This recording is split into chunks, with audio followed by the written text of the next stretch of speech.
Tell him I'm not happy. Okay. But I lost so many points to him when he was 5.5k. I really shouldn't have lost that many points to 5.5k Protoss. Hey guys, Livibee here, and welcome to my game against HighPingHero. This ZVZ was an important game to me, as I feel like quite frequently, as I've gotten Grandmaster and Legacy of the Void a couple times now, I get asked quite frequently, why are you no GM no more? Well, the way the ladder system works these days is that it's very hard to hold Grandmaster for a long period of time, as it does require you to stay at the top of your game every day.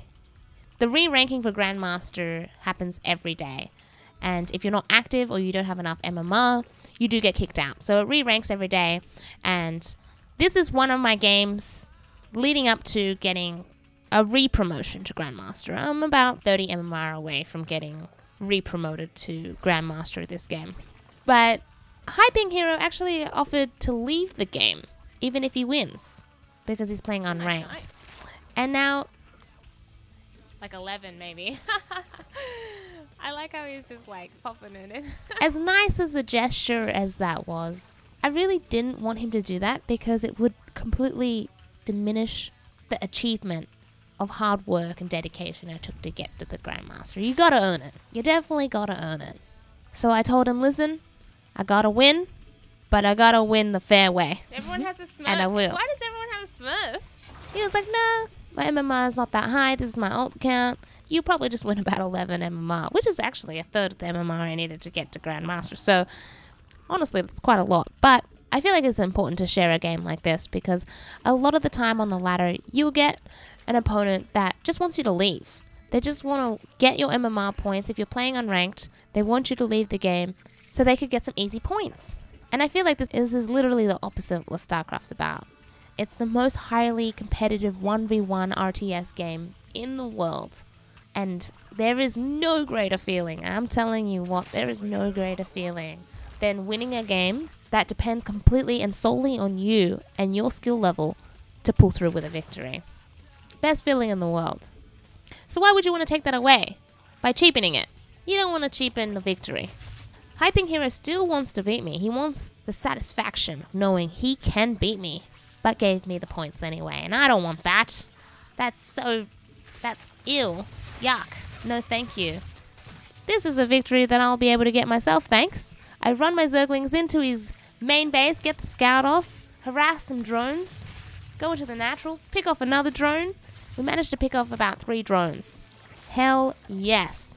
Leading into this mid-game, we're in a pretty strong commanding position having picked off that many drones. 3 drones pretty good. That's actually huge. Picking off 3 drones early enough in the game like that is pretty nice. Pretty nice. Now I do sense a follow-up counter-attack coming with a bunch of Zerglings. I make some additional queens, throw down a spine crawler defensively, make some banelings just in case he runs by with a bunch of Zerglings, and opt to take a third base. Now I know that HighPingHero, he does have his third base already, but he's not saturating it, and this does actually enable him to have that additional lava in order to produce the extra Zerglings necessary to do like a speedling all-in. So, just in case HighPingHero does decide to do anything like that, you got to have those defensive banelings.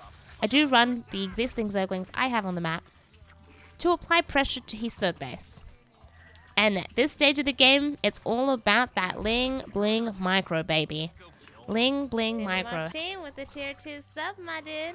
Have your Zerglings on one hotkey, have your Banelings on another hotkey. That's the biggest tip I can give you in Ling Bane versus Ling Bane. If you have your Zerglings and your Banelings on the same hotkey, really easy to kind of mess up your micro.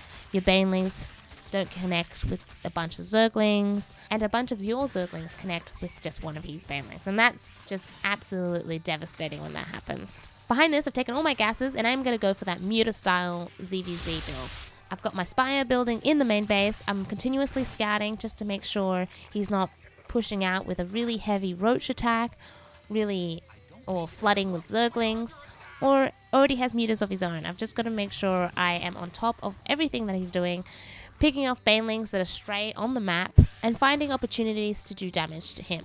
I'm also going to continue to apply pressure to his third base, A really key note in this game is that I'm always being aggressive, because the aggressive Zerg in a ZVZ will always do more damage than a Zerg on the defense.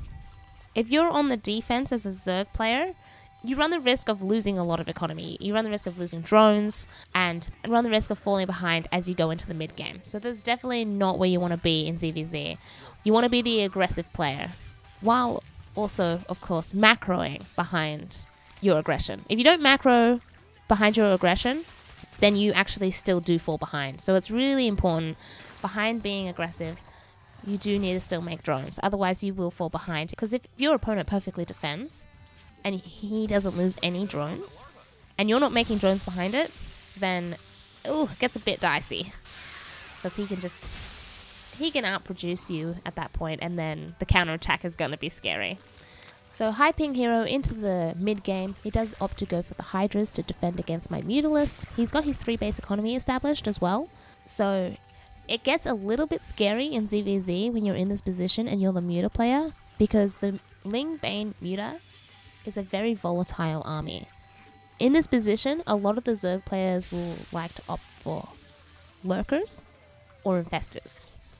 Either one is very scary, and you actually need to tech to tier 3 to be able to hold it. So now the next step in the ZVZ is about the 4th base. I'm taking my 4th base as I have the map control being the Muta player. And HighPingHero, he's going to most likely opt to try and take his 4th base as well. I'm going to get my upgrades, get my Baneling speed. Baneling speed is really important against a Hydralisk player, because you want to get your Banelings to connect with the group of Hydralisk. If you can do that, then you're actually sitting in a pretty okay position, as long as they don't have a group of Lurkers behind it. Because it's really hard to run in with a bunch of Baneling to try and connect your Banelings to the Hydras, but all your Banelings just melt to a group of burrowed Lurkers.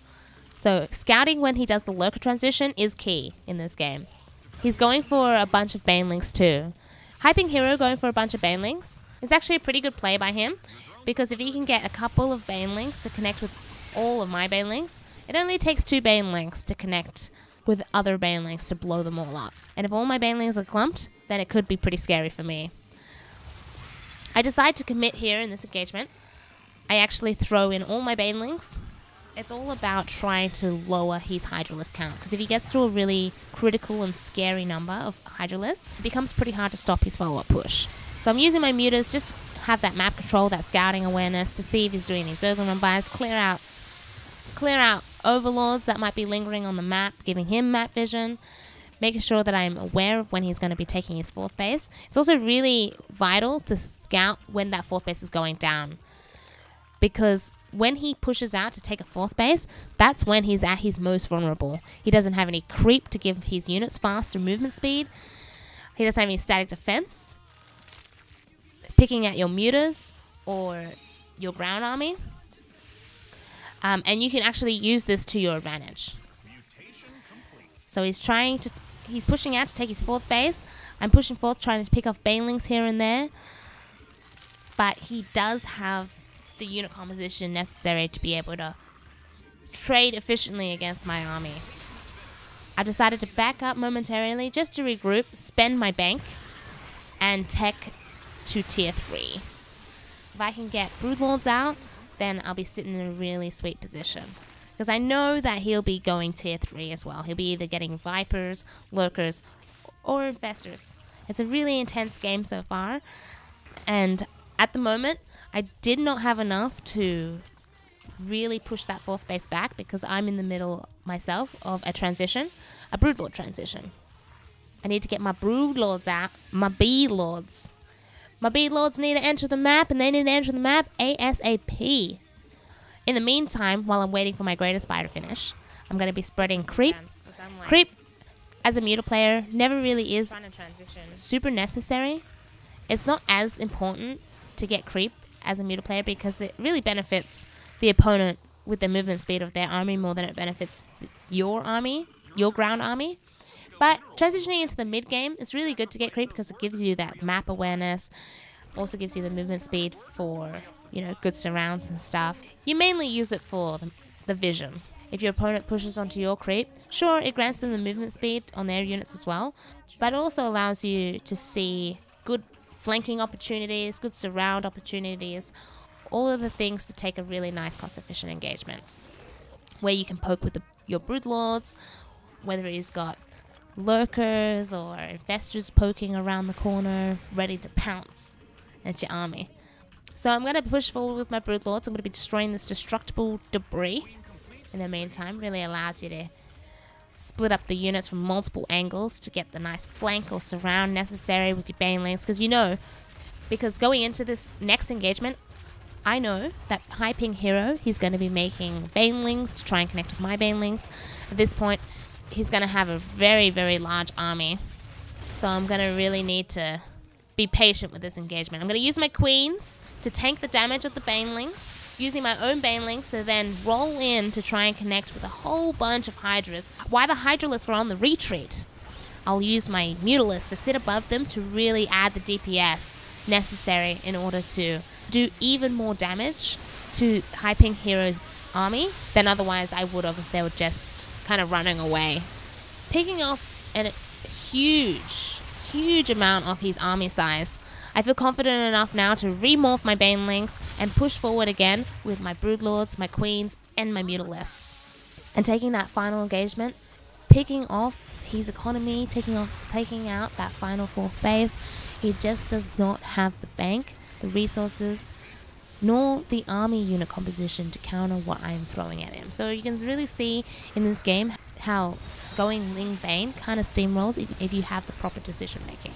And the proper decision making in that game was taking to broodlords and not being impatient to blow up my banelings the moment I saw a group of hydralisks. Pretty accurate. And don't forget, everybody, you gotta earn it.